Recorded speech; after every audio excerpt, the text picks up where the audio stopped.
Motivation नाम से सुना हुआ? ये होता क्या है मोटिवेशन? 1 मिनट लीजिएगा, अपने अपने कॉपी में डेफिनेशन जो है मोटिवेशन आपके हिसाब से क्या होता है उसको आप नोट कर लें अपने नोटपैड पे। लिख लिया? पढ़ सकते हैं अपने डेफिनेशन एक एक करके। प्रबल इच्छा शक्ति के साथ स्वप्रेरणा से जागृत स्वर निर्णय मतलब दूरदर्शिता। स्वर प्रेरणा, कंटिन्यू करिए। प्रबल इच्छा शक्ति के साथ स्वप्रेरणा, इच्छा शक्ति, प्रबल स्ट्रॉन्ग विल पावर, स्वर निर्णय, फार साइट, यहाँ से कोई बोल रहा था? Okay, what I want to achieve, okay, exploring internal capabilities, desire to achieve the goal, okay, और तरीका है to reach somewhere, success of self और अदर्स। फिर से एक बार बोलिएगा, to prepare for self success और others success, okay. What else? किसी काम को करने के लिए जो प्रेरणा देते हैं। कॉन्फिडेंस लेवल मेंटेन करके रखने का एक तरीका जो है, ओके। सकारात्मक सोच, एबिलिटीज को बढ़ाना, वीकनेसेस को कम करना। की of success, so dominating negative thoughts towards positive thoughts and working towards some achieving the goal, am I right? Okay. अपने अनुभवों को शेयर करना, एक्सपीरियंसेस ना शेयर करना, और बेटरिंग दी वर्क, जो भी हम कर रहे हैं, कार्य को कर रहे हैं, उसको और बेहतर करना। Belief to learn new things, continuously सोचना। Market demand to achieve set targets. Anyone else? और किसी को कहना टू डू और not to do something, okay. Anyone else? So desired goals, initiation of practices to the desired goal। और कोई? पुनः प्रोत्साहित होना, किसी कार्य को अगर नहीं कर पा रहा है तो उसके लिए प्रोत्साहित करके उसको कंप्लीट करना। क्या करूं ना करूं, सेल्फ इमर्स्ड। इसको मैंने 3 भागों में लिखा है, अगर देखेंगे आप तो एक ये हो गया, दूसरा ये हो गया, तीसरा ये हो गया। कुछ डिफरेंस है इन तीनों में, या इस तीनों को कुछ नाम दिया जा सकता है? तो ये रिजल्ट, या हम बोल सकते हैं सम एक्शन या टास्क, या रिजल्ट, इंटरनल पैशन, क्या हो सकता है ये? इनको देखोगे तो कुछ एक वर्ड जिसमें हम कैटेगराइज कर सकें, या वर्ड्स अगर जो है inspiration, self will power, desire, inspire, यहाँ पे जो है practices, self decision, far sight, capabilities, preparing, positive thought, abilities, capabilities, इनमें इस पोर्शन में जो है most of the thinking part is being done, और इस वाले पार्ट में it is more based on emotions. So जब हम मोटिवेशन का जब बात करते हैं, 3 चीजें जो हैं मोटिवेशन में जरूरी होती हैं। थिंकिंग, इमोशंस बोलिए या इसको फीलिंग्स बोलिए, एंड एक्शन। ये 3 पार्ट्स जो है मोटिवेशन का कंपोनेंट्स हैं। एक ट्राइपॉड जैसे, ट्राइपॉड समझते ना, त्रिकोण, ये तीनों जो है डेफिनेशन ऑफ मोटिवेशन में।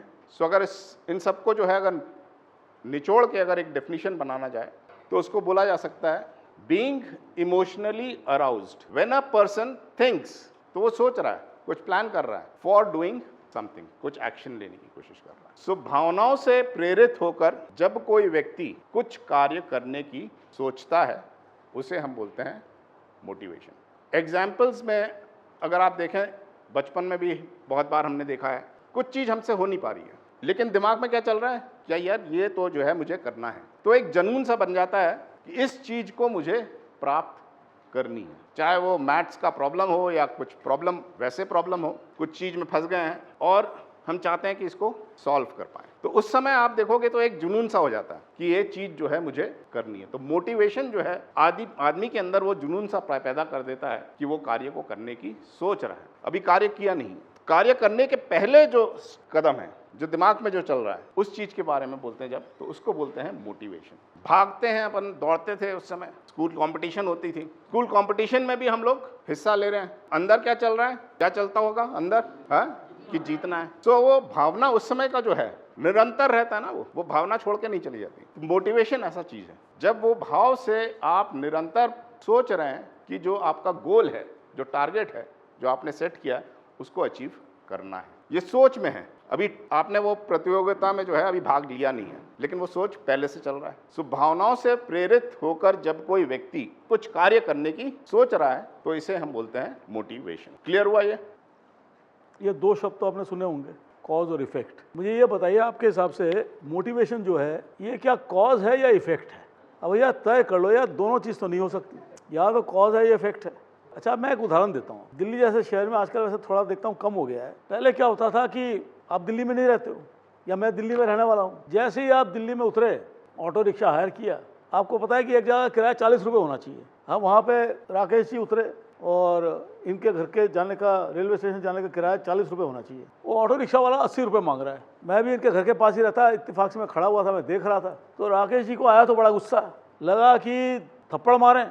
मैं भी वहाँ पे खड़ा था, मैंने देखा कि राकेश जी ने एक्चुअली थप्पड़ मारा नहीं। इफेक्ट क्या था कि थप्पड़ मारा नहीं है एक्चुअली। मगर उससे क्या हम कह सकते हैं कि राकेश जी जो थे, he was not motivated to slap the auto rickshaw driver. हाँ या ना में जवाब। परिस्थिति समझ में आ गई ना। 40 रुपये किराया है, ऑटो रिक्शा वाला 80 रुपये मांग रहा है। इनको आया बड़ा गुस्सा, इन्होंने कहा यार मजाल है, थप्पड़ मारता हूँ। एक हाथ उठने ही वाला था, मैं भी वहाँ पे खड़ा था, देख रहा था कि क्या करते हैं ये। अल्टीमेटली इन्होंने थप्पड़ मारा नहीं। इस सिचुएशन को देख के आप क्या कह सकते हो कि Rakesh Kher ji was not motivated to hit the auto rickshaw driver? हाँ या ना में जवाब। आप कह सकते हो he was not motivated to hit. अंदर से खून खोल रहा था। मजाल है कि हमारे हमारे पैसे का पेड़ पे उगते हैं। मांग लिया 80, 40 रुपये होते हैं। इफेक्ट ये था कि राकेश खेर साहब ने एक्चुअली थप्पड़ मारा नहीं। इसीलिए इफेक्ट को देख के आप कॉज का अनुमान नहीं लगा सकते, ये समझ लीजिए। Motivation only deals with causes. Why of behaviour, इसने ऐसा बर्ताव किया क्यों, उससे ताल्लुक रखता है, इफेक्ट से ताल्लुक नहीं रखता है। दुनिया में इसको लेकर इतना ज़्यादा कन्फ्यूजन है और बहुत सारी चीज़ें खड़ी हो जाती हैं इस कन्फ्यूजन के कारण। इंसेंटिव सिस्टम, आपने अल्लाह रखा जी को बुलाया तबला बजाने के लिए, आपके जान पहचान के थे, घर में आपने बोला 20-25 जनों को बुलाया है, महफिल जमा दी, तो आपके पास आते हैं, आपने कहा कि कुछ दक्षिणा वगैरह, कहते नहीं यार 30 साल के दोस्त हैं, क्या दक्षिणा की क्या बात है, तो माय प्लेजर, और बजाते हैं। और समा अगर बन जाए तो ऐसा बजाएंगे कि कभी उन्होंने किसी कॉन्सर्ट में नहीं बजाया होगा, ये भी हो सकता है, एक पैसा नहीं लिया। अब उनको कहिए कि हम आपको उनकी नॉर्मल फ़ी, मुझे पता नहीं कितनी होगी, बहुत होगी, एक इवनिंग के 2 घंटे के परफॉर्मेंस की नॉर्मल फ़ी जो है से 20 लाख रुपया या 2 लाख रुपया। अब अल्लाह रखा को बोल दीजिए कि हम आपको 4 लाख रुपये देंगे, आपको क्या लगता है कि वो क्या डबल बेटर परफॉर्म करेंगे? नहीं करेंगे, कर ही नहीं सकते। परफॉर्मेंस के बाद ही पैसा आता है। और ख़ास तौर से ये जो मोस्ट ऑफ द वर्ल्ड ये इसी पे चलती है कि एक घोड़े को अगर एक सेब खिलाओगे तो 20 किलोमीटर की रफ्तार पे दौड़ेगा, उसी घोड़े को अगर 2 सेब खिला दोगे तो 40 किलोमीटर की रफ्तार पे चलेगा, क्योंकि effect will determine the cause. ये बिल्कुल ही गलत है। आप देखिएगा, आप ही नहीं, आप के साथ जितने लोग काम करते हैं, तनख्वाह तो महीने में एक बार मिलती है, इंक्रीमेंट शायद 1 साल में एक बार मिल जाए, मगर किसी के काम करने की जो इच्छा है वो अंदर ही है। मोटिवेशन बाहर की बात है ही नहीं। तो जब हम बोलते हैं ना किसी को मोटिवेट नहीं कर पा रहे, आपके साथ कोई काम कर रहा है, बैठा हुआ है चुपचाप, सुबह आता है चाय वाय पी के चला जाता है, आप तो कहेंगे मोटिवेटेड ही नहीं है।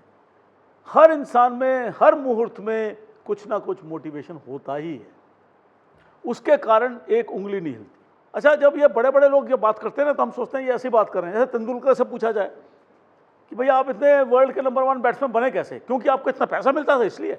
किसी भी प्लेयर से पूछ लीजिए तो वो कहेगा नहीं साहब, ये पैसे के लिए थोड़ी, हम तो कोई अंदर से जुनून था। ये हम जो पब्लिक होते हैं वो सोचते हैं ये तो बोलने की बातें हैं, एक्चुअली ये खेलते इसलिए हैं कि पैसा मिलता। Fact of the matter is कि पैसा ज़रूर मिलता होगा, मिलता भी है, वो इफेक्ट है, उससे मोटिवेशन नहीं डिसाइड होगा। इसीलिए मोटिवेशन को समझने के लिए कोई और तरीका हमको ढूंढ के निकालना पड़ेगा, क्योंकि इफेक्ट से हम समझ नहीं सकते। और भगवान की दया से एक बात है कि हमारी जो कम से जो लॉ लीगल सिस्टम जो है ना, ये अच्छी तरह से समझता है। इसीलिए मर्डर पे जजमेंट जो है, आपको ये पता ही होगा कि कोई भी पुलिस ऑफिसर एक केस को बंद नहीं कर सकता जब तक उसका मोटिव ना इस्टेब्लिश हो जाए।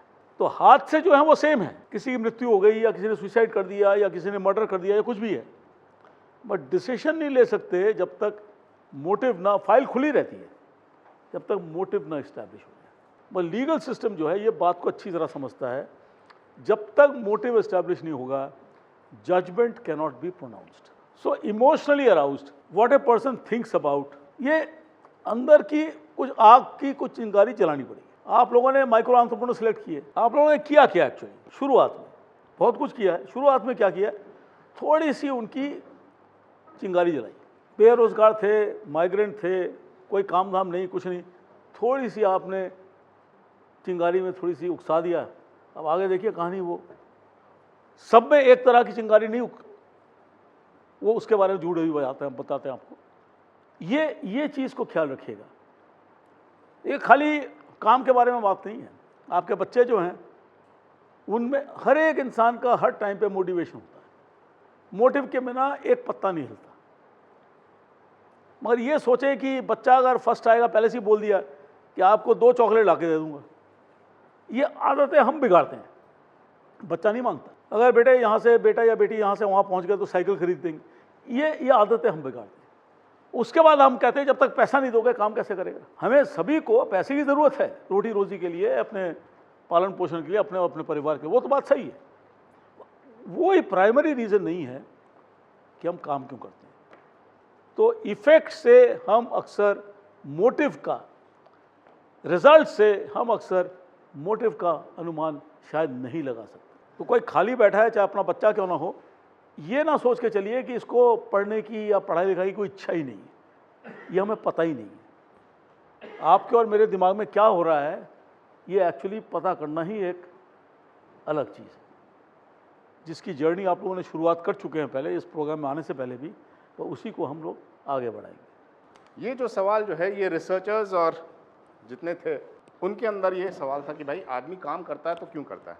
तो ऐसे में कुछ थ्योरीज जो है लोगों को देख के ऑब्जर्व करके उन्होंने जो है कुछ थ्योरीज डेवलप करने लगे।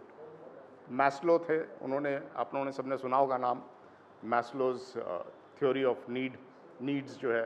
तो उनका जो है पहला तो था कि बेसिक नीड्स मतलब खाना मिल जाए, रहने के लिए जगह मिल जाए, इस टाइप के जो बेसिक नीड्स होते हैं आदमी के। फिर हुआ सिक्योरिटी नीड्स, कि उसको सिक्योर फील करे, एक्सीडेंट्स ना हो, फाइनेंशियल सिक्योरिटी हो उनकी। तो इस टाइप के नीड्स होते हैं। तो ये एक हायरार्की में है, एक के बाद एक। पहले बेसिक नीड ख़त्म होगा, उसके बाद फिर सिक्योरिटी नीड, फिर बिलोंगिंगनेस नीड। बिलोंगिंगनेस मतलब आपस में जो है संबंध बने, लोगों के साथ झगड़े ना हो। तो इस टाइप के जो नीड्स हैं बिलोंगिंग नीड्स। फिर एस्टीम नीड्स होता है। एस्टीम मतलब उसका सेल्फ रिस्पेक्ट, मान सम्मान जो है उसको मिले।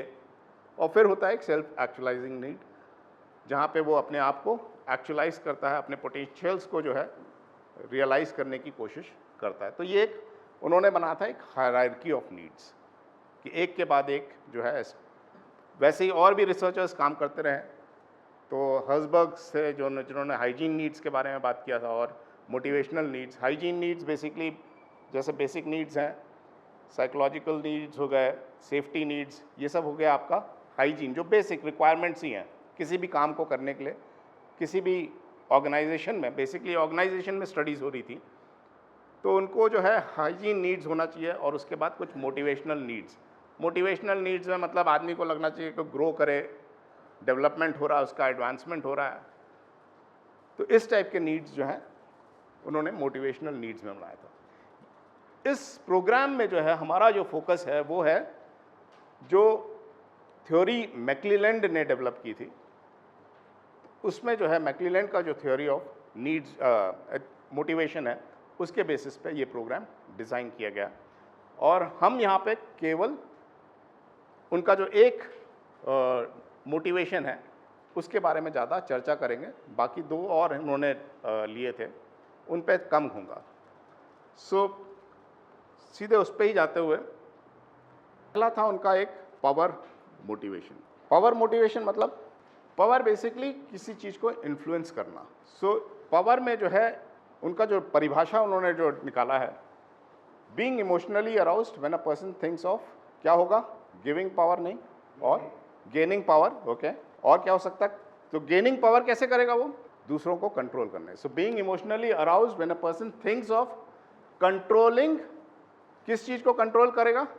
The means of influencing another person. Means of influencing मतलब किसी को प्रभावित करने, इन्फ्लुएंस मतलब प्रभावित कैसे करें, तो उसके लिए जो मीन्स हैं तो उसका कंट्रोल मिल जाए तो प्रभावित हो जाएगा दूसरा आदमी। जैसे फिल्मों में देखते हैं, हीरो और विलन लड़ाई कर रहे हैं, टक्कर चल रही है, लड़ाई चल रही है, और एक वहाँ पे एक बंदूक जो है उनको दिख जाता है कि ये यहाँ पे ज़मीन पे पड़ा हुआ है। तो क्या होता है, क्या होगा उसमें, उस केस में गन के लिए अब कौन उसको पहले रीच करे। सो कंट्रोलिंग द मीन्स क्या हुआ, वो गन हुआ। अब उसका कंट्रोल जिसके हाथ में आ गया, जिसके हाथ में वो गन आ जाएगा, वो अब जो है दूसरे को इन्फ्लुएंस कर सकता है, प्रभावित कर सकता है।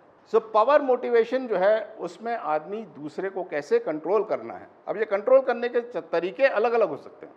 जैसे ऑर्गेनाइजेशंस में रिवॉर्ड्स, रिकग्निशंस, ये सारे भी एक प्रकार के जो है कंट्रोल करने का एक तरीका होता है। सॉफ्ट कंट्रोल करने के भी तरीके होते हैं। आंसू जो है वो भी एक मीन्स ऑफ इन्फ्लुएंसिंग बोल सकते हैं, या प्रभावित करने का एक तरीका है।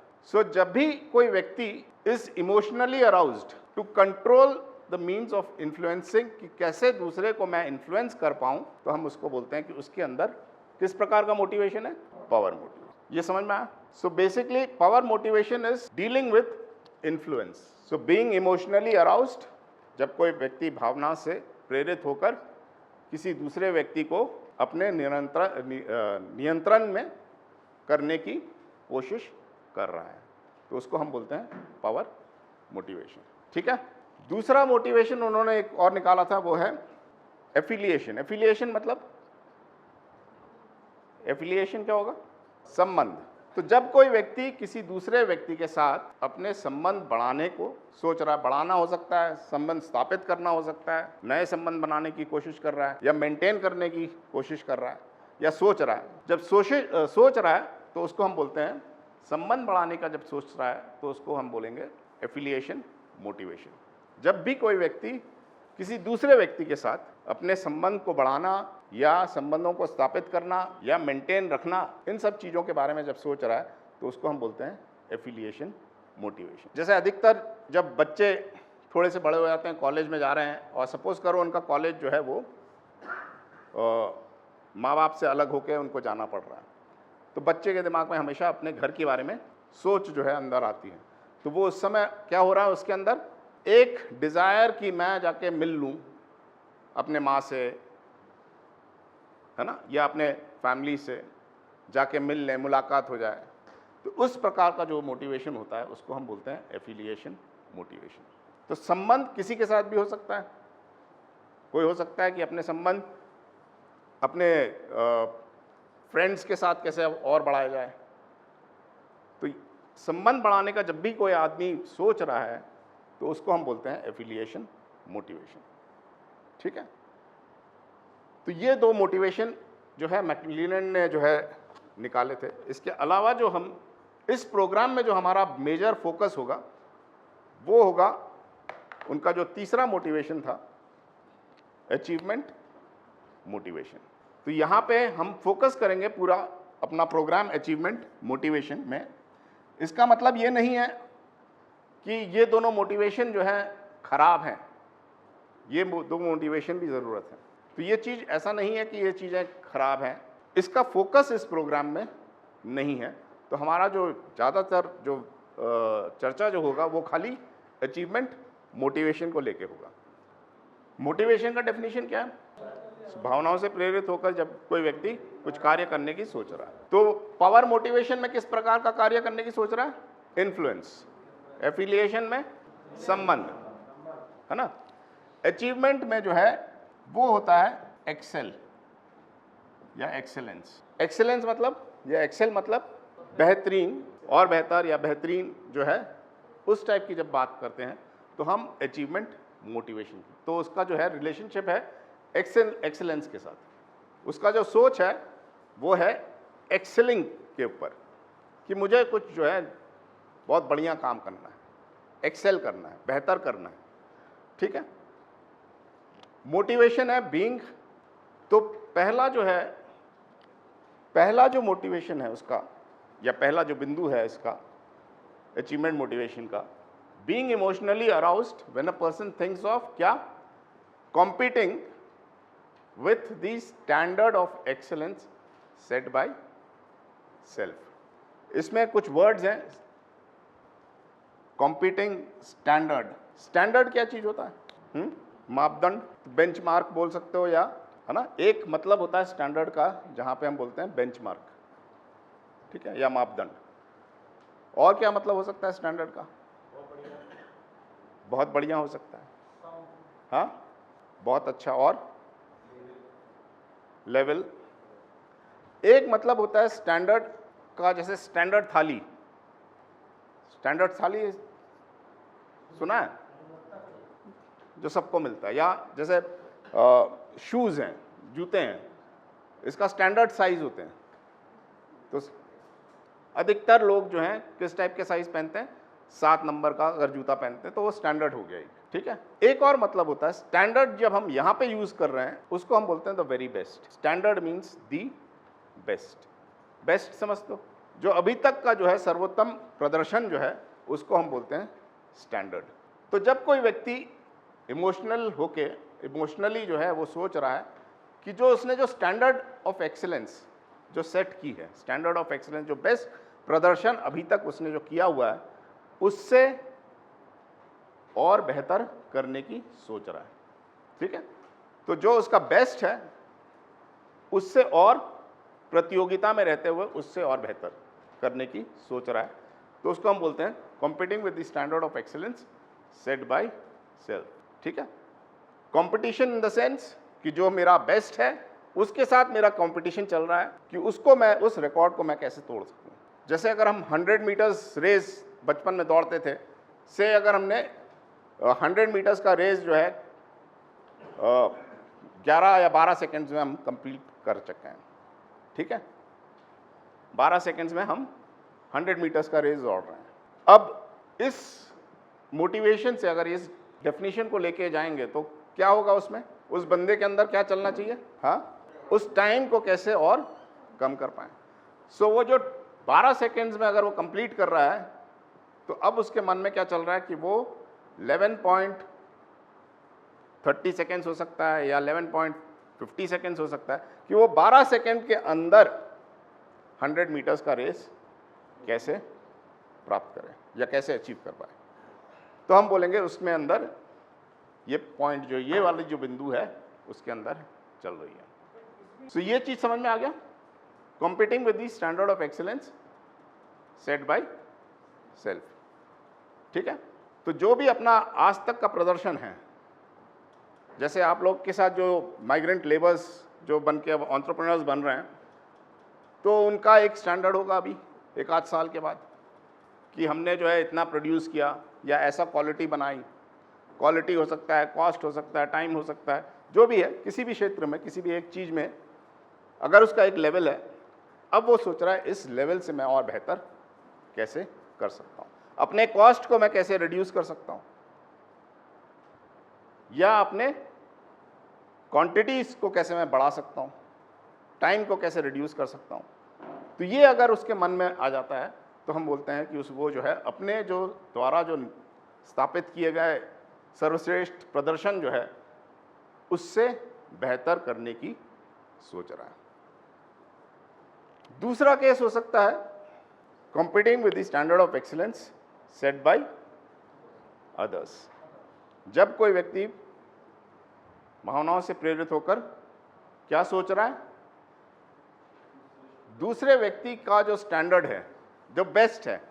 अब दूसरा व्यक्ति कौन हो सकता है, वो एक क्षेत्र में, ऐसा नहीं कि एक आपस में भी हो सकता है, बट बेसिकली हम यहाँ पे जब बात कर रहे हैं तो एक क्षेत्र में जो है standard of excellence set by others. Others में जो वर्ल्ड परफॉर्मेंस जो है या नेशनल लेवल पे उससे बेहतर करने की सोच रहा है, या स्टेट लेवल पे जो है वो अपने जो वहाँ का स्टैंडर्ड है या बेस्ट परफॉर्मेंस जो है किसी दूसरे ने सेट किया हुआ है। अब जैसे तेंदुलकर की ही बात कर लें, कितनी सेंचुरीज बनाई हैं उसने, 100 सेंचुरीज बनाई हैं।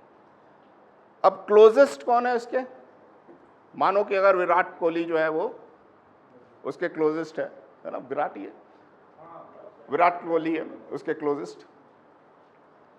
तो विराट के मन में क्या चल रहा है, उस रिकॉर्ड को जो है मैं कैसे तोड़ूं। कौन सा रिकॉर्ड, जो तेंदुलकर ने अभी तक बनाया हुआ 100 सेंचुरीज का, उस रिकॉर्ड को मैं कैसे 101 सेंचुरीज कैसे बनाऊं। अगर उसके मन में ये चल रहा है तो हम बोलेंगे कि वो जो है he is competing with the standard of excellence set by others. यहां पे हम जनरली यूज करते हैं फॉर द वेरी बेस्ट, जो अभी तक का जो स्टैंडर्ड है, सो वर्ल्ड लेवल पे या नेशनल लेवल पे ही यूज करते हैं। It is not inter competition की बात नहीं हो रही है यहाँ पे। So we are talking about standard which is being set, which is at a level which is say a world level also. ठीक है, ये क्लियर हुआ। अब विराट अगर 101 बना लिया, अब उसके बाद क्या होगा? छोड़ देगा क्या? हाँ, और टफ लेगा। हो सकता है वो सोचे कि मुझे 110 सेंचुरीज बनानी है। ठीक है, तो वो कहां पे आएगा? वो 1 पे आ जाएगा। Now he is competing with the standard of excellence set by himself, क्योंकि 101 इज द बेस्ट। अब उससे और बेहतर कर रहे हैं, सो देन इट बिकम्स 1 वाला जो क्राइटेरिया है उस पे आ जाता है कि he is now competing with the standard of excellence set by himself. Clear हो रहा है पीछे? थर्ड जो है उसको हम बोलते हैं यूनिक अकम्प्लिशमेंट। यूनिक मतलब नया, ऐसा कहीं पहले कभी देखा नहीं गया है, दैट इज यूनिक, अपने में एक, है ना। सो जब कोई व्यक्ति यूनिक अकम्प्लिशमेंट के बारे में सोच रहा है, कुछ नया करने के लिए, जैसे बहुत सारे व्यक्ति अभी जो है कोविड के दौरान वैक्सीन जब डेवलप कर रहे थे, तो बहुत सारे साइंटिस्ट जो हैं इस पे काम कर रहे थे कि एक ऐसा वैक्सीन बनाए जिससे ये कोविड की जो बीमारी है वो लोगों पे अगर वो वैक्सीन आ जाता तो उनको कोविड ना हो। So that is a unique accomplishment. Most of the things that we have today is because of someone thinking about a unique accomplishment। ये पेन हो या यहाँ पे फैन हो, किसी ने सोचा होगा ना। सो जब पहली बार किसी ने सोचा, उसको जो है हम बोलते हैं यूनिक अकम्प्लिशमेंट। ये क्लियर हुआ यूनिक अकम्प्लिशमेंट। चौथा जो है is being emotionally aroused when a person thinks of a long term involvement. Long term मतलब लंबे समय तक किसी कार्य के साथ जुड़े रहने की जब वो सोच रहा है। अब ये लंबा समय कितना हो सकता है? 2 घंटा, 4 घंटा, 2 साल, 4 साल। ये लंबा समय हम यहाँ पे जनरली अनलिमिटेड हो सकता है। कम से कम मिनिमम जो है, कम से कम बोलते हैं कि 8 से 10 साल जो है कम से कम इसका समय होना चाहिए। तब हम बोलते हैं कि यहाँ पे जो है उस बंदे के अंदर किसी कार्य के साथ, वो कोई भी कार्य हो सकता है, is in a long term involvement. That is also achievement motivation का एक the fourth and final criteria. Clear हुआ? कोई सवाल किसी का यहाँ तक? दीपंकर कुछ ऐड करेंगे? You want to add something?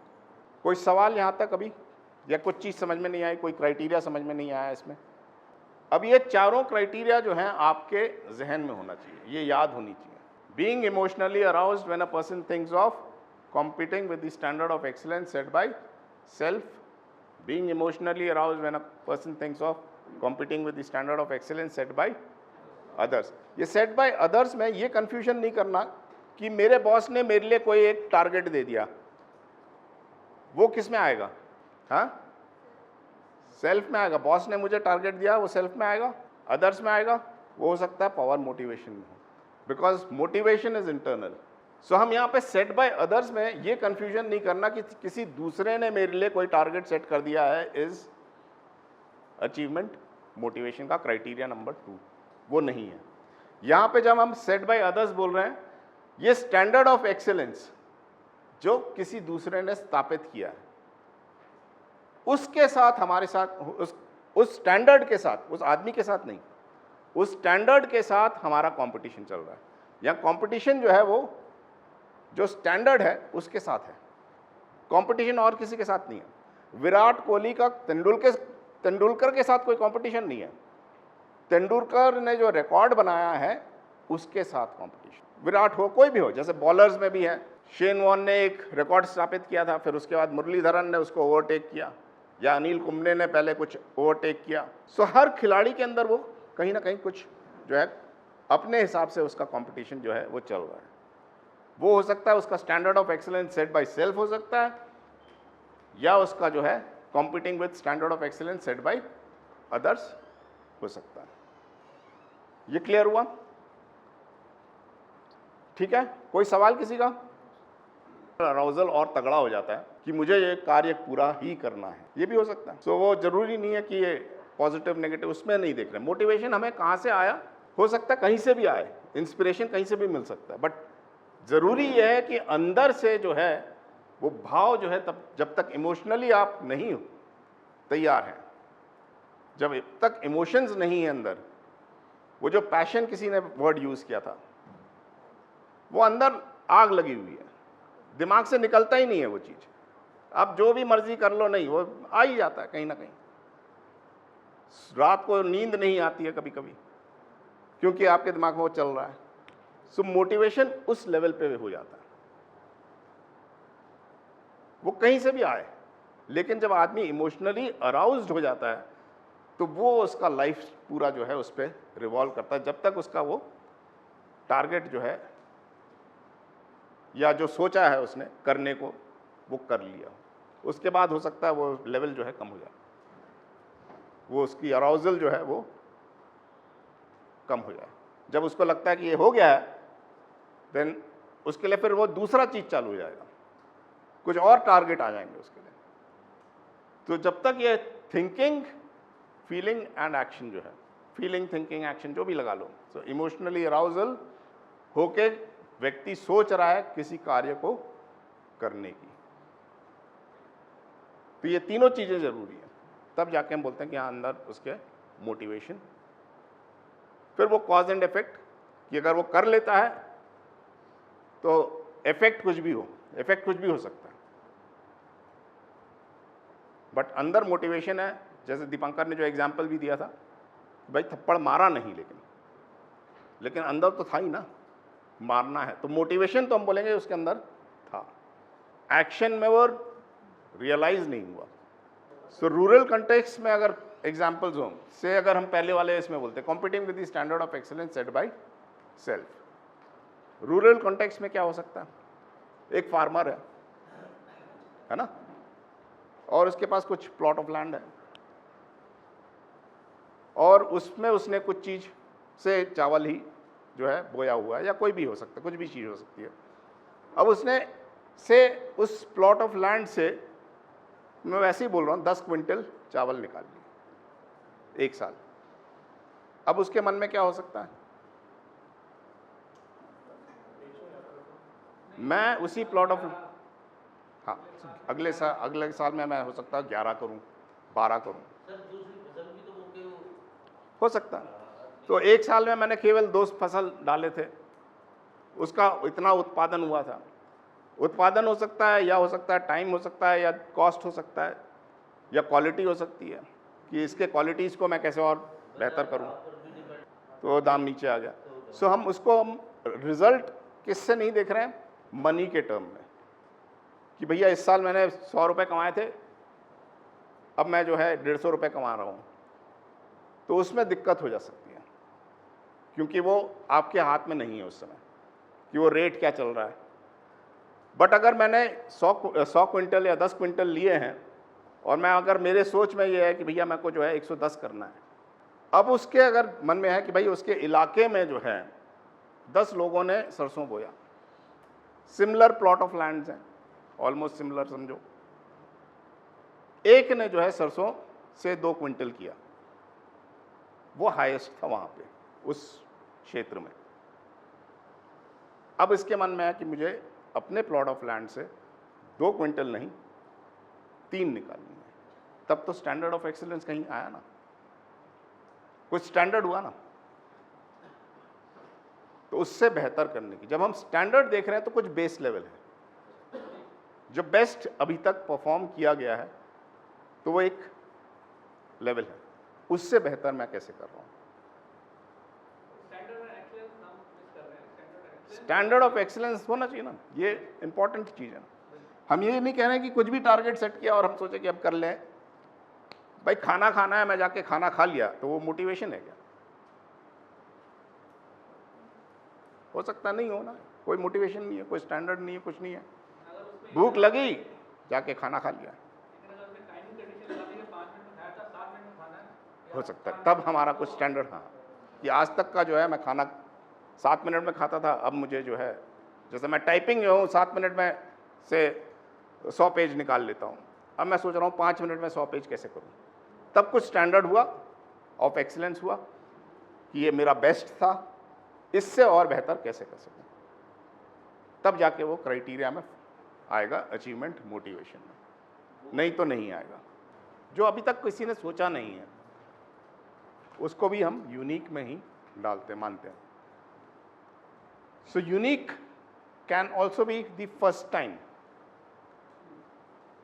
जैसे फर्स्ट टाइम विराट कोहली ने 100 सेंचुरीज क्रॉस किया, से 101 बनाया, तो that also becomes a unique accomplishment. First time जब हम बोल रहे हैं that also becomes unique accomplishment. ये क्लियर हुआ? वो सेट बाय अदर्स था कि भाई इस प्रोजेक्टर का साइज इतना था, उसको मैंने रिड्यूस करके इतना बना, so it will come, so that will not be a unique, that is set by others. Long term समझ में आ गया? किसी भी कार्य के साथ लंबे समय तक जुड़े रहना। जैसे माउंटेन मैन के बारे में सुना है सबने, है ना? तो जो रास्ता उसने माउंटेन तोड़ के जो बनाया, हाँ जितेंद्र सिंह मांझी। तो वो उस टाइप के जो कार्य होते हैं जहाँ पे आदमी किसी एक पर्टिकुलर कार्य के साथ लंबे समय तक जुड़ा हुआ है। अब दिल्ली में एक फ्लाईओवर बन रही थी काफ़ी सालों पहले, फ्लाईओवर ही बोलो या ब्रिज बन रही थी, और उसमें जो है 10 साल तक बना नहीं। इसको क्या लॉन्ग टर्म इन्वॉल्वमेंट बोलोगे? 10 साल बाद जो है उसने वो ब्रिज कंप्लीट हुई। लॉन्ग टर्म इन्वॉल्वमेंट होगा या नहीं होगा? हाँ, इतने टाइम तक वो प्रोजेक्ट था, इसीलिए वो लॉन्ग टर्म में आएगा। नहीं, वो ब्रिज तो 1 साल में भी बन सकता था। अगर उस कार्य के साथ उसका इन्वॉल्वमेंट ही नहीं है, इसीलिए इन्वॉल्वमेंट यहाँ पे शब्द जो है कि उस कार्य के साथ उसका निरंतर जो है सोच जो है वो बनी हुई है। 10 साल के लिए वो लंबा समय तक बना हुआ है। जब वो सोच बनी हुई है तब उसको हम बोलेंगे लॉन्ग टर्म इन्वॉल्वमेंट। ठीक है? अगर वो मोटिवेशन नहीं है, कोई आदमी किसी ऑर्गेनाइजेशन में 10 साल तक काम कर रहा है, is not long term involvement. अगर उसके अंदर वो सोच नहीं है, अगर वो सोच है कि इस ऑर्गेनाइजेशन को मुझे यहाँ तक लेके जाना है, इसको करना है, और लंबे समय तक जुड़ा हुआ है, 10 साल लगा दिए हैं, तब हम बोलेंगे उसको लॉन्ग टर्म इन्वॉल्वमेंट। ये क्लियर हुआ? इसमें कोई शंका नहीं होनी चाहिए, इन डायमेंशंस में कोई शंका नहीं होना चाहिए कि कौन सा क्या है। अचीवमेंट मोटिवेशन के बारे में तो हम लोग बात, पूरा प्रोग्राम ही है उसके बारे में बात करेंगे, लेकिन मोटिवेशन जो है प्रेरणा है। और आप सब लोग जो हैं मेंटर बनने के पहले आप लोग सामाजिक कार्यकर्ता थे, अभी भी हैं, और विकास के काम में लगे हुए हैं, है ना? तो उस काम में हमें लोगों को प्रेरित करना बहुत ज़रूरी रहता है। कोई भी विकास का काम अगर हम करें और उसमें जिस समुदाय के साथ हम काम कर रहे हैं उनको हम प्रेरित नहीं करें तो वो काम जो है फ्लैट पड़ जाता है। लेकिन लोगों को प्रेरित करने के पहले हमें अगर अपने आप में ही उसके बारे में कोई खास प्रेरणा नहीं है तो हम वो काम ढंग से नहीं कर पाते। ये आपका अनुभव है कि नहीं? तो प्रेरणा जो है वो आपके लिए एक रोज़मर्रा की चीज़ है, लेकिन यहाँ पे 3 दिन 4 दिन बैठ के हम ये समझने की कोशिश कर रहे हैं कि प्रेरणा की जड़ क्या है। और जूट जी ने जो बहुत सुंदर तरीके में आपको इसके पहले जो बनाए थे ना, वो 3 जो वो कॉलम बनाए थे, तो प्रेरणा जो है उसमें तीनों चीज़ें जुड़ी हुई हैं। कौन 3 चीज़ें? एक भावना, फीलिंग्स, दूसरा सोच, थिंकिंग, और तीसरा एक्शन, या उसको क्रियान्वयन करना। ठीक है, उर्दू में अगर बोलें तो जज्बात बहुत ज़रूरी है, जज्बात के साथ फिर सोच भी ज़रूरी है, सोच समझ, और फिर उसको अमल करना ज़रूरी है। ये इन तीनों में से एक भी अगर मिसिंग है तो जैसे 3 टांग का स्टूल जो होता है उसमें एक टांग अगर आप निकाल दें तो वो स्टूल खड़ा हो सकता है क्या? नहीं। तो चाहे हमें अपने आप को प्रेरित करना हो या जिन लोगों के साथ हम काम कर रहे हैं उनको प्रेरित करना हो, तो हमें ये तीनों आयामों के बारे में सोचना होगा। भावना, जज्बात, सोच और उसका कार्यान्वयन या अमल। ठीक है, इन 3 में एक भी अगर मिसिंग है तो क्या होगा? आपने बहुत थिंकिंग कर ली, आपने एक्शन कर लिया, लेकिन कोई फीलिंग ही नहीं है, कुछ मज़ा ही नहीं आया, फुस हो जाता है। दूसरा है कि आप में बहुत भावना है, आपने एक्शन कर लिया, लोग कहेंगे अरे यार कुछ सोच के करते, तुम इमोशनल हो गए, है ना? या आपको बहुत भावना भी है और आपने खूब सोचा भी लेकिन कुछ किया नहीं, तो क्या बोलेंगे लोग कि ये पागलों की तरह बैठा रहता है, सोचता रहता है लेकिन कुछ करता नहीं।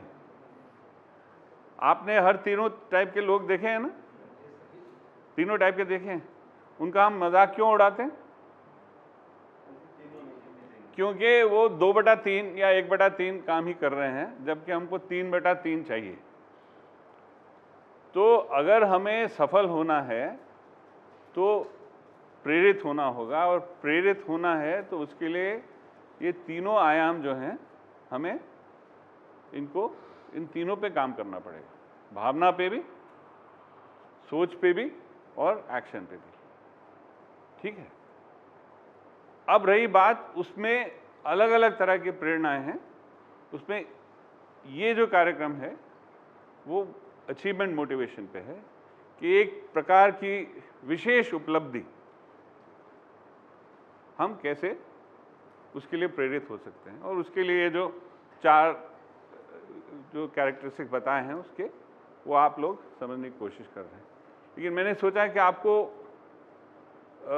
थोड़ा ये ना लगे कि भाई ठीक है, हम जब वापस फील्ड में जाएंगे तो हमें 10 चीज़ और करनी है, हमें सिर्फ ये मेंटर्स का ही काम नहीं करना है। लेकिन जो मोटिवेशन थ्योरी आप यहाँ पढ़ रहे हैं वो आपके पूरे विकास के काम में आती है। वो सिर्फ जो AMEs के साथ आप लगे हुए हैं उसी के लिए नहीं है, आप में कम्युनिटी में जो भी काम करते हैं उसके लिए है। ठीक है, तो इसलिए जो मैं सुन रहा था कि जो प्रश्न आ रहे थे वो लोग केवल, बहुत अनुभव है आप लोगों के साथ, कुछ लोगों के साथ जो मैं फील्ड में घुमा हूँ, मुझे मालूम है आपके पास बहुत अनुभव है। तो जब डिस्कशन होता है, जब लेक्चर के बाद, तो आप अपने अनुभव उभारिए, और हमारे जो 4 फैसिलिटेटर हैं वो आपके अनुभव के अनुसार फिर उसको, इस कॉन्सेप्ट को रिलेट करें। ठीक, ये डेफिनेशन के अलावा कुछ भी चीज़ जो है इसमें अगर नहीं है तो वो अचीवमेंट में नहीं आएगा। अगर हमारे पास कोई स्टैंडर्ड नहीं है, स्टैंडर्ड मालूम है ना क्या है? स्टैंडर्ड क्या है? दी वेरी बेस्ट। स्टैंडर्ड का मतलब, वेरी बेस्ट का मतलब सर्वोत्तम प्रदर्शन जो आज तक का है, सर्वश्रेष्ठ। ब्लॉक्स जो भी हैं, जितने भी आपके ऑब्स्टिकल्स जो बोलते हैं, रोड ब्लॉक्स को आपने क्लियर किया, उसका मतलब नहीं है कि आपका अचीवमेंट हो गया। स्टैंडर्ड में क्या आएगा कि आज तक का मेरा वेरी बेस्ट परफॉर्मेंस। सपोज करो कि जो आपका उद्यमी है वो कुछ चीज़ मैन्युफैक्चर कर रहा है ना, कुछ भी चीज़ छोटी सी हो सकता है, बैटरी मैन्युफैक्चर कर रहा है, छोटी पेंसिल सेल्स जो हैं वो मैन्युफैक्चर कर रहा है। उसने अपने कंपनी से 1 महीने में 100 पीस निकाले। ठीक है, तो ऐसे उसने डेटा जब कलेक्ट किया तो उसने देखा कि पिछले 5 साल में आज तक का जो सर्वश्रेष्ठ प्रदर्शन था वो 100 सेल एक दिन में निकालने का है। मैन्युफैक्चर समझते हो ना, वो बना लेता है उतना, 100 सेल जो है वो बना लेता है। अब वो प्रोग्राम अटेंड करके जाता है से मानो, और वो सोचता है अपने मन में कि यार ठीक है, मुझे जो है अचीवमेंट मोटिवेशन में आना है, तो क्या करेगा वो, क्या करना चाहिए उसको?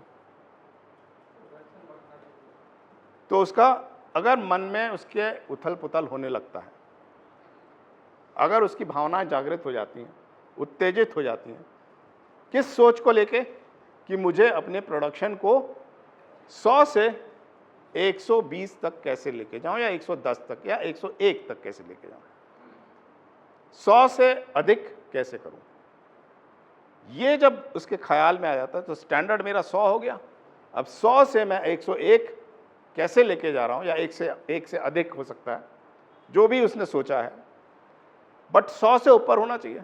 तो वो जो स्टैंडर्ड है उससे ऊपर मैं कैसे जाऊं, जब वो सोच के अपना कार्य कर रहा है, उसको हम बोलेंगे अचीवमेंट मोटिवेशन 1। सेकेंड वाला कौन बताएगा? फर्स्ट वाला क्लियर हो गया? कोई डाउट तो नहीं है किसी के इस मन में? सेकेंड वाला का डेफिनेशन क्या है? Competing with the standard of excellence set by others. ये कौन समझाएगा? दूसरों ने जो स्टैंडर्ड सेट की हुई है, ऐसा नहीं जरूरी नहीं हो, ये हो सकता है कि मेरा टारगेट नेशनल लेवल को ब्रेक करना है, कंपटीशन में केवल जिले लेवल पे कर रहा हूँ। लेकिन वो कल जो हुआ था ना कॉइन वाला, हाँ, वो वैसे ही होगा फिर। दुनिया में क्या हो रहा है, बेस्ट क्या हो रहा है, उसकी जानने की आवश्यकता क्या है, ये बताइए। जैसे जैसे आप लोग किसी कोई किसान जो है वो राइस का, चावल का उत्पादन करता है, अपने क्षेत्र में करता है, he may be the best, or he or she may be the best. Why is it necessary for that person to know under similar conditions what is the world's best? Why? जब तक ये जिज्ञासा नहीं होगी तब तक हमें उड़ान भरने की शायद इच्छा भी उत्पादन नहीं होगी। ये स्टिमुलेट करना ज़रूरी है। तो इसीलिए कहना कि हम खाली अपने ही दायरे में सीमित रखें और उसी के साथ कंपेयर करें may not be such a great idea. जब बेस्ट की बात करते हैं, we are not talking about एक जिला, एक गांव, भले ही वहां तक नहीं पहुंचे हम, सही बात है। देखिए दूसरी तरह से देखिए आप, चाइनीज प्रोडक्ट 1970s में जापानीज प्रोडक्ट का वही रेपुटेशन था जो चाइनीज प्रोडक्ट का हमारे 10 साल पहले था। 20 साल पहले, 20-25 साल पहले अमेरिका में जो भी प्रोडक्ट था वो $1 से कम का प्रोडक्ट था, वो सारे चाइनीज होते थे। आज अमेरिका में कोई ऐसा प्रोडक्ट नहीं है जो चाइनीज नहीं है। हमारी सोच देख लीजिए आप, 10 साल पहले कोई प्रोडक्ट अगर चाइनीज होता था हम भी सोचते थे घटिया माल है। आजकल तो पूछते भी नहीं है, ये सेलफोन ले लिया आपने पूछा किसी से कि ये मेड इन चाइना है या नहीं है, पूछते ही। तो ये एक इम्पॉर्टेंट चीज़ है। और एज ए नेशन ये आगे इसलिए नहीं बढ़े हैं कि खाली उन्होंने देखा कि चाइना में ही बेस्ट, हम ये सेलफोन का जो है मतलब 6 महीने चलता है, वही बेस्ट हमने प्रोड्यूस कर लिया, काफ़ी है। They would have necessarily compared themselves, दुनिया में सबसे बेस्ट जो है उसको बीट करने की कोशिश की होगी, उससे compete करने की कोशिश की होगी, तभी बढ़ी है। मुझे इतना खेती-बाड़ी का इतना तो पता नहीं है, जैसे राइस SRI का सिस्टम है, तो ये आप दुनिया में जो बेस्ट है वो आंकड़ा तो हमारे पास होना चाहिए ना, भले ही हम वहाँ पे ना पहुँच पाएँ या पहुँचे नहीं आज तक। और फिर जिज्ञासा उठती है, अच्छा ये अगर कर पा रहे हैं, करते कैसे हैं ये बताइए। उनका क्या स्पेसिंग अलग है, उनका क्या इरिगेशन का सिस्टम अलग है, उनका क्या सीड इटसेल्फ इज अलग, क्या है। तो इसीलिए जो बेस्ट है वो जानना बहुत ज़रूरी है। मैं भी गया हूँ काफ़ी, ये कंपेयर करते हैं, इंफॉर्मेशन इज पावर। तो ये जो है ना, बीइंग इन कंपटीशन, ये स्टैंडर्ड के साथ होता है, इंसान के साथ नहीं होता। जो अचीवमेंट मोटिवेटेड इंसान होता है वो अक्सर दूसरे इंसान का नाम नहीं लेता। वो ये कहती है कि देखिए मेरे क्लास में जो है अभी तक बेस्ट परफॉर्मेंस जो है वो ये हुई है, मैं उसको उससे बेहतर करूँगी। वो ये नहीं कहती कि उस लड़की ने सबसे बढ़िया परफॉर्म किया है और उस लड़की को मैं बीट करूँ, वो ये नहीं। इसमें दोनों में अंतर है। हाँ, इन चार में से, या इसके पहले भी दो बताए थे, कौन कौन से थे वो? दो और इसके पहले बताए थे, पावर एंड एफिलिएशन। पावर और एफिलिएशन में कम से कम मिनिमम रिक्वायरमेंट क्या है? दो व्यक्ति कम से कम चाहिए, है ना। Controlling the means of influencing another person, दूसरे व्यक्ति को प्रभावित करना, एक तो ये, तो दूसरा व्यक्ति आ गया। एफिलिएशन में क्या है? किसी दूसरे व्यक्ति के साथ संबंध बनाना, तो वहां पे भी दूसरा व्यक्ति आ गया, है ना। तो दो व्यक्ति कम से कम चाहिए। अचीवमेंट में जो है केवल व्यक्ति स्वयं और स्टैंडर्ड ऑफ एक्सीलेंस के साथ कंपटीशन चल रहा है, ठीक है। ये फर्क हो गया इन तीनों में। अब ये हमारे अंदर कौन से तीनों मोटिवेशन होते हैं अंदर, हर व्यक्ति के अंदर ये तीनों मोटिवेशन पाए जाएंगे। अब ये पता कैसे किया जाए कि ये कौन सा मोटिवेशन मेरे अंदर पहले नंबर पे है, मतलब ज़्यादा मात्रा में है, दूसरे नंबर पे है, तीसरे नंबर पे कौन सा मोटिवेशन चल रहा है, कैसे पता किया जा सकता है? रिस्पॉन्सिबिलिटी लेता है, लेकिन पता कैसे करोगे कौन सी मोटिवेशन से आ रहा है? कैसे पता कर सकते हैं कि अंदर कौन सी मोटिवेशन है?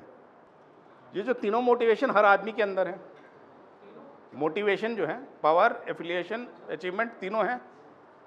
अब ये कैसे पता किया जाए कि मेरे अंदर कौन सा मोटिवेशन सबसे प्रीडोमिनेंट है, सबसे अधिक है?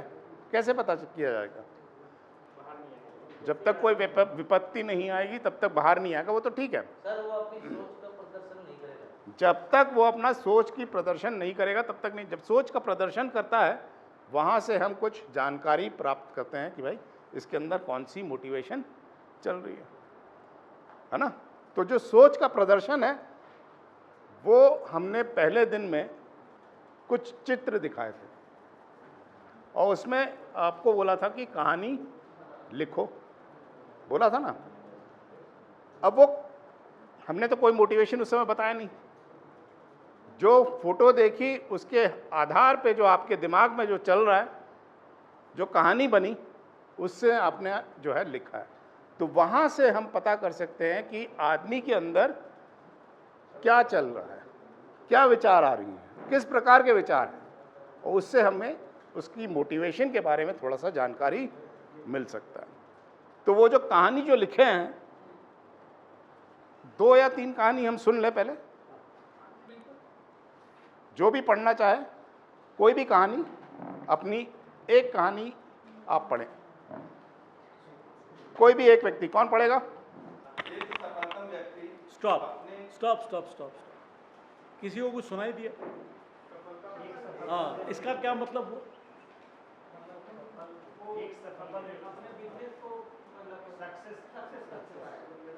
सफलतम का मतलब ही हुआ कि वो किसी स्टैंडर्ड ऑफ एक्सेलेंस से compete कर रहा होगा। तो इनके पहले ही 3 शब्द में अचीवमेंट इमेजरी का की झलक मिल गई। जैसे ही ये मिलेगा वो सफलतम वर्ड को अंडरलाइन करेंगे और ये इनका पेज है, कोने में राइट साइड टॉप कॉर्नर में AI लिख देंगे, ठीक है। जिनकी कहानियों में इस तरह से शुरू में ही आ जाता है, अक्सर इसका कॉन्फर्मेशन बाद में फिर मिलेगा। अभी तो हमने इनको आधे सेंटेंस में रोक दिया। आगे बढ़िए साहब, एक सेकंड, समझ में आ रहा है क्या कर रहे हैं?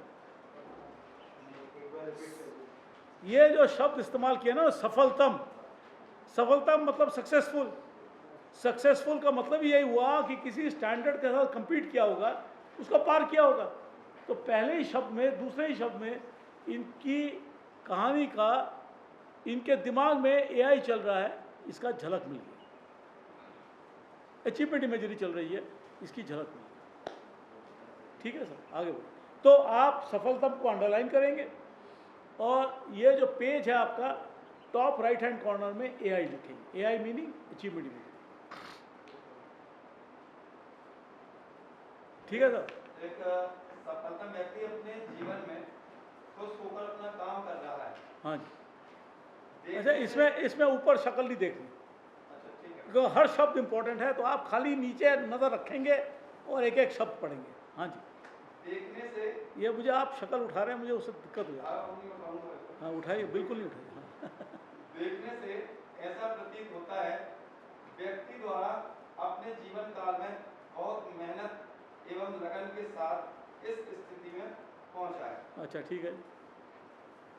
जिससे ये भी स्पष्ट होता है कि व्यक्ति को शुरुआत में अच्छे संस्कार एवं शिक्षा दी गई है। जी व्यक्ति काम करते समय अपने भविष्य को लेकर एक कल्पनात्मक स्थिति में है, अच्छा जो कि अपनी स्थिति को एक लक्ष्य तक ले जाने के लिए कार्यरत है। साथ ही साथ इस सब के लिए क्या करना चाहिए इसकी रणनीति भी बनाने में लगा हुआ है। साथ उस रणनीति के लिए आवश्यक संसाधन एवं अन्य पहलुओं पर विचाररत है। इतने ही। तो हमारे हिसाब से पहले ही सेंटेंस में इनका अचीवमेंट इमेजरी आया, बाकी कहीं पे और नहीं है। हाँ एक बात और, हाँ कंफर्म हुआ वो जो एक सोच रहा है सपना देख के, विजन बना हाँ। के कि वो टास्क पहुंचना है करके, एक अपने लक्ष्य में पहुंचना। वो एक जो बोल रहा है कि बहुत साल समय काल से लगा हुआ लॉन्ग टर्म इन्वॉल्वमेंट।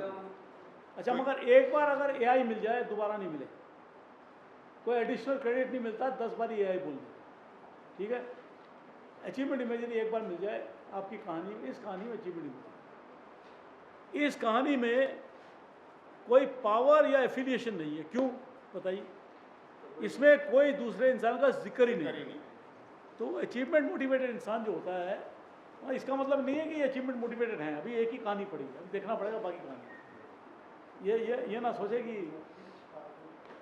तो, मगर जो अचीवमेंट मोटिवेटेड इंसान होता है वो एक्चुअली अपने लक्ष्य को लेके, अपने ध्येय को लेके इतना फोकस्ड होता है कि इर्द गिर्द नहीं देखता।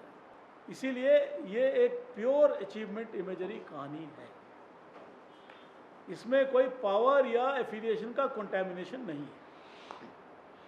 मैं सुबह 9:30 बजे बड़े मेहनत करके क्रिश्चियन ट्रेनिंग सेंटर पे पहुंचा।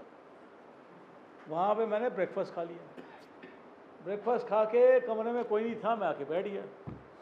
बैठ के ऐसे ही अपने आप से कुछ बड़बड़ाने लगा। फिर चाय का वक्त हो गया, चाय भी पी लिया, 2-4 बिस्किट भी खा लिया। फिर ऐसे ही समय निकलता गया, लंच का टाइम हो गया, लंच भी खा लिया। फिर आया यहाँ पे, फिर भी कोई नहीं था यहाँ पे, मैं अकेला ही यहाँ पे लगा हुआ था, कुछ कागज़ वागज़ देख रहा था। और फिर वो 6 बज गए जी, मैंने बोरिया बिस्तरा बंद किया और मैं घर चला गया। ये इस कहानी में क्या है सर? इसको बोलते हैं टास्क इमेजरी। इसमें पावर भी नहीं है, एफिलिएशन भी नहीं है और अचीवमेंट भी नहीं है। जब कहानी में तीनों चीज नहीं है, पावर, एफिलिएशन या अचीवमेंट कोई भी नहीं है, तब उसको हम स्कोर करेंगे टास्क। अचीवमेंट में ध्यान रखना कि आपको जो है वो जो 4 क्राइटेरिया दिए हैं या 4 बिंदु दिए हैं, competing with standard of excellence होना जरूरी है, कहीं ना कहीं लिखा हुआ, मेंशन किया हुआ, ठीक है। चाहे वो सेल्फ के साथ कंपटीशन हो रहा है या standard of excellence set by others चल रहा है, या कुछ नया हो, या लंबे समय तक जुड़े रहने की, जैसे उनके कहानी में था कि लंबे समय तक वो सोच रहा है। जब तक ये 4 में से एक भी नहीं हो तब तक आप उसको, उस कहानी को एआई स्कोर नहीं करें, ठीक है। और इसमें पावर भी नहीं दिखाई दिया और एफिलिएशन भी नहीं दिखाई दिया, इसीलिए इसको भी नहीं स्कोर करेंगे। तो ऐसे कहानियों को बोलते हैं टास्क इमेजरी, ठीक है, टीआई। एक व्यक्ति हाँ शहर से पढ़ाई करके हाँ, अब गांव ठीक आता है चल। और गांव में कई ऐसे विद्यार्थी हैं जिसे शिक्षा समय पे नहीं मिल पाती, उच्च स्तर की शिक्षा समय से नहीं मिल पाती, जिससे वो पढ़ाई नहीं कर पाते और मजदूरी और किसी फैक्ट्री में काम करने चले जाते हैं। इससे उनकी आर्थिक स्थिति वैसे ही रह जाती है। वो व्यक्ति सोचता है क्यों ना उन्हें उस शिक्षा ग्रहण करने के लिए एक इंस्टीट्यूट खोला जाए और बच्चे को पढ़ाया जाए, मार्गदर्शन किया जाए और वो करने लगे। इनका मानना है कि विद्यार्थियों की पढ़ाई विद्यार्थी पढ़ाई करके वो अच्छी नौकरी करे ताकि वो अच्छी जिंदगी जी सके। ओके, इसमें क्या क्या दिखाई दिया? कोई मोटिवेशन? पीआई कहाँ दिखाई दिया? टास्क। अच्छा, आपको लगता है कि इसमें पावर और एफिलिएशन अचीवमेंट कोई नहीं है? ओके, और कोई अचीवमेंट कहाँ कहाँ दिखाई दिया? देखा कि लोग पढ़ने गए हैं तो उनको पढ़ाने के लिए गया है उसका सेल्फ फर्स्ट पॉइंट जो हमारा है computing with the standard of excellence set by self इनको पढ़ा नहीं, वो खुद से गया वॉलंटियरली इनको पढ़ा नहीं, पढ़ाने के लिए तालीम देने के लिए गया ना। ओके, तालीम देने के लिए गया है, मतलब लॉन्ग टर्म विजन उनको नौकरी एक रूल है, जिसने कहानी पढ़ी है वो अपनी वकालत नहीं करेगा। उनको आपको 4 बार कहानी पढ़ने के लिए बोले तो आप पढ़ेंगे मगर वकालत नहीं करेंगे। उच्च स्तरीय शिक्षा की जब बात कर रहे जिसे कम्पीट कर रहे हैं तब तो उच्च स्तर की बात कोई स्टैंडर्ड तो सेट होगा।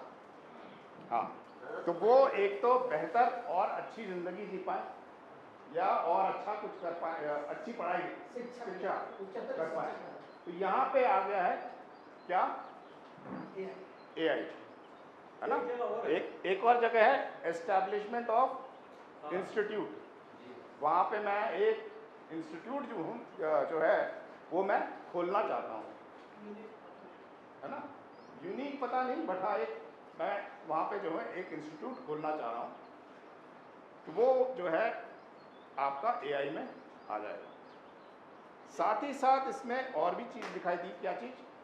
पावर, कि जहाँ वो समझा सकूँ या ऐसा कुछ लिखा आपने, जहाँ वो शिक्षक अपने स्टूडेंट्स को एडवाइस कर सकें और उनको मार्गदर्शन दे सकें और ये करें, तो वो आ जाता है पावर में। तो ये दोनों चीज़ें जो है आपके कहानी में दिखाई दे रही हैं। Achievement standard set by self वाले में, कि एस्टैब्लिशमेंट ऑफ एन इंस्टीट्यूट, बेहतर लोगों को जो है और बेहतर करने का प्रयास, और पावर भी उसी के साथ आ जाता है क्योंकि वो इन्फ्लुएंस करके उन लोगों की सोच जो है वो बदलने की कोशिश कर रहा है। क्लियर हुआ ये?